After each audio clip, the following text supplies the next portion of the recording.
How do you describe what you do versus what other MCs do? That's a tough one, right? Another way of thinking about it would be if you think about what it is that you like about your contemporaries and think about what you do that's different than those things that you like about what they do. That might help That is narrow it down a little bit. that is helpful. I don't know. I heard Kanye talking. Maybe it was in the Genius doc or something.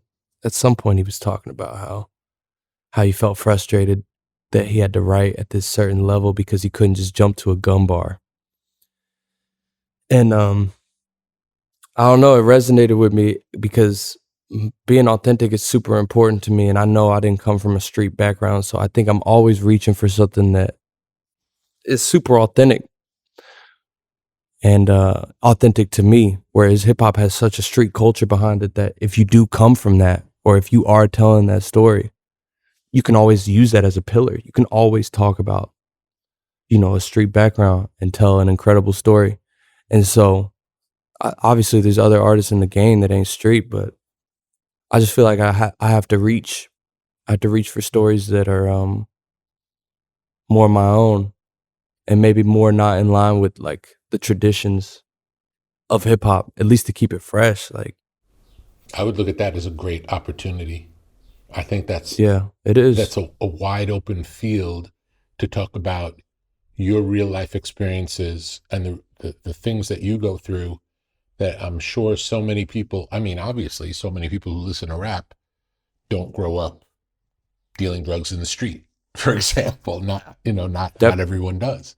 So it's a much wider I think the reason that hip hop has continued to unfold and grow globally is because it's not really about one thing. If you make it about one thing, you can do that, but it's much wider than that. And I'll relate a story from my life about punk rock. I grew up on punk rock was the music that I grew up on, like when I was in junior high school and high school. And the punk rock that started from England was always related to politics. And it talked about class struggle and things that we didn't really experience in the US, like things that most kids that I knew didn't relate to the lyrics of the English punk rock. And then there was this whole wave of American punk rock called hardcore that it seemed like it was just following, inspired by the English punk rock, talking about those same things. And it didn't really make sense. Like it didn't feel authentic to me because I knew I lived a suburban life and these other kids who were making this music lived a suburban life, and they were singing about these political issues that didn't relate at all to our lives. It didn't make sense. And then a band from DC came along called Minor Threat.